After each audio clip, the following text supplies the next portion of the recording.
आदाब दोस्तों, मैं कलीम ज़फ़र आज कस्बे की एक ऐसी शख्सियत से मिलाने आपको जा रहा हूँ जिन्होंने कस्बे में ही नहीं और कस्बे के बाहर लगभग 20 स्टेट्स में साइंस एंड टेक्नोलॉजी की ट्रेनिंग, वो चाहे टीचर हो या बच्चे हों, उनको इस साइंस को प्रैक्टिकल के माध्यम से समझाया है। थ्योरी को प्रैक्टिकल के माध्यम जैसे कार्य करते हैं लोग, उसको साइंस के ज़रिए से लोगों को समझाने की कोशिश की है और लगातार ट्रेनिंग्स देते आए हैं। और साल में लगातार कई स्टेटों में आना जाना रहता है और इतनी ट्रॉफियाँ उनको मिली हैं कि शायद किसी को भी पता नहीं होगी। अब मैं पीछे दिखा रहा हूँ, ज़रा आप देखिए, यहाँ पर ये ट्रॉफीज़ लगी हुई हैं, ढेर सारी ट्रॉफ़ी है। और यहाँ पर जो ट्रॉफ़ी लगी हुई हैं वो बहुत कम है और इतनी रखी हुई हैं कि 2 टेबल्स और भर भी सकती हैं। तो कस्बे की एक ऐसी शख्सियत से बात करेंगे और पूरी डिटेल उन्हीं से बात करके पता चलेगी कि किससे जुड़े। आपको ये भी बताते चलें कि कायनात इंटरनेशनल स्कूल 2002 में शुरू हुआ था। आज इस बार 2022 चल रहा है, लगभग 20 साल हो चुके हैं कायनात इंटरनेशनल स्कूल के। और इस इदारे से न जाने कितने लड़के, न जाने कितने बच्चे अच्छी पोस्ट पर इस वक्त हैं। ये इस स्कूल की ही देन है और अनस भाई की ही देन है। अनस भाई ने जिस तरह से एजुकेशन के लिए क्रांति कस्बे में लाए हैं, बहुत कोशिशें की हैं। चलिए शुरू करते हैं। अनस भाई, सबसे पहले तो आप ये बताइए, साइंस एंड टेक्नोलॉजी से आप कब से जुड़े हैं? देखिए, वैसे तो शिक्षा से तो जुड़ाव होने का मतलब है कि साइंस से ऑटोमेटिक आदमी जुड़ जाता है जी। लेकिन अगर हम बाकायदा बात करें तो सन 2006 से इस फील्ड में हम आए और ministry of science and technology का जो एक NCSTC नेटवर्क जो है, department of science and technology, उससे सन 2006 से मैं जुड़ा। उन्होंने मुझे अपना रिसोर्स पर्सन बनाया। अब ये है कि जहाँ पर भी टीचर्स ट्रेनिंग हो या बच्चों की वर्कशॉप हो या साइंस मेला हो, साइंस एग्जीबिशन हो, उसमें मेरा अक्सर जाना रहता है उसमें। तो इसमें लगभग आपको 2006 से है? जी, 2006 से मैं इसमें जुड़े हैं। तो अनस भाई, सबसे पहले एक बात ये पूछना चाहते हैं कि इसमें लगभग आप कितने स्टेट में जा चुके हैं?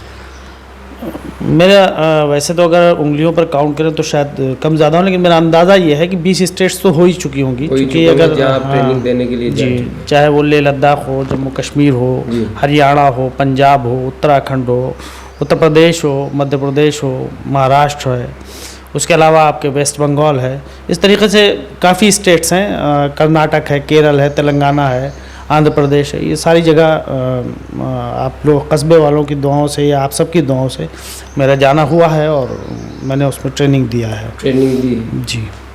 तो अनस भाई, इस एजुकेशन से जुड़ा हुआ भी एक सवाल कर लेते हैं। जी जी जी। एजुकेशन से जुड़ा ये सवाल कर लेते हैं अनस भाई कि जिस तरह विज्ञान बच्चों की ज़िंदगी में बहुत सख्त सब्जेक्ट समझा जाता है, इस वक्त में भी बच्चे जो है वो विज्ञान से काफ़ी डरते हैं, जैसे कहा जाता है, डरते हैं कि विज्ञान बहुत सख्त सब्जेक्ट है। तो इसको आसान भाषा में कैसे इनको समझना चाहिए, इन चीज़ को आसान कैसे किया जाए सब्जेक्ट को पढ़ने? देखिए, एक्चुअली साइंस वर्ड की जब बात हम करते हैं तो साइंस के अगर रियल मीनिंग बनाएं तो साइंस मीन्स एक स्पेशल ज्ञान जिसको कहते हैं, स्पेशल सब्जेक्ट की बात आ जाती है।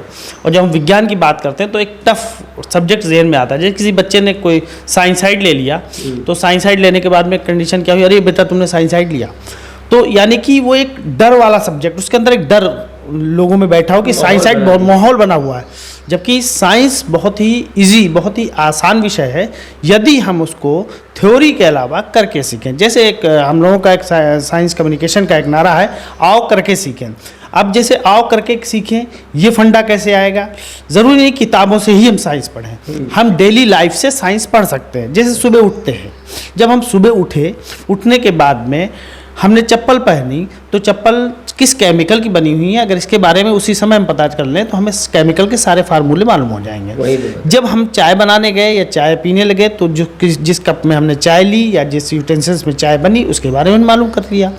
उसके बाद जब आग जली, चाय पक के तैयार हुई, तो हमने ये मालूम कर लिया कि ये कितना टेम्परेचर पे चाय गर्म होती। तो जब ये बेसिक नीड्स, बेसिक चीज़ों को हम समझते रहेंगे तो साइंस बहुत ईजी सब्जेक्ट हो जाएगा। एक्चुअली हम उसको सिर्फ थ्योरी पर लेते हैं, इसलिए हमको टफ लगता है। थ्योरी पे रहते हैं, इसको प्रैक्टिकली अगर लिया जाए तो आसानी है, बिल्कुल आसान हो, बिल्कुल आसान होगा उसको। ठीक है अनस भाई, और आइए दिखाते हैं कि अनस भाई ने कितनी ट्रॉफी और दिल्ली से कहाँ।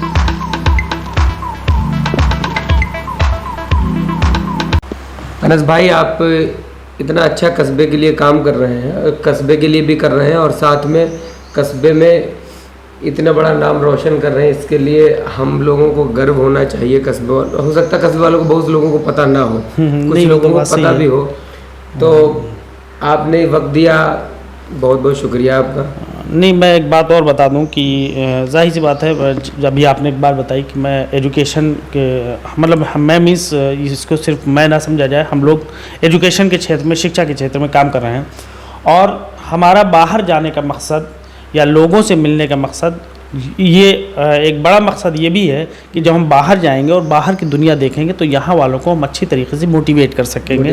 और लोगों को ये समझने की ज़रूरत है कि आज के दौर में शिक्षा का कितना महत्व है। यदि आपके पास एजुकेशन है तो आप किसी भी मैदान में आप पीछे नहीं रह सकते। मैंने अभी तक 4 इंटरनेशनल कॉन्फ्रेंसेस अटेंड किया है, 2 इंडिया इंटरनेशनल साइंस फेस्टिवल और 2 इंडियन साइंस कांग्रेस और एक public communication science and technology communication PCST, जिसमें बाकी में तो माननीय प्रधानमंत्री नरेंद्र मोदी जी आए हैं और एक में हमारे स्वर्गीय पूर्व राष्ट्रपति doctor APJ Abdul Kalam PCST conference में उन्होंने अटेंड किया था। जो PCST हुआ था वो पूसा यूनिवर्सिटी का नाम सुना होगा आपने, दिल्ली में। जी, वो टोडापुर एक जगह वहाँ पर है वो, तो वहाँ मैंने अटेंड किया था। उसके अलावा मैंने कोलकाता में और आपके बेंगलुरु में और चेन्नई में ये मैंने अटेंड किया है, ये सारी चीज़ें। और ये lovely professional history Punjab Phagwara. जब बाहर जाया जाता है और बहुत सी, जैसे अनस भाई ने कहा, बहुत सी चीज़ें हम बाहर से सीख के आते हैं, तो कस्बे में जब आते हैं तो उन बच्चों के ऊपर उन चीज़ों का इस्तेमाल किया जाता है और उनकी काबिलियत को बढ़ाया जाता है।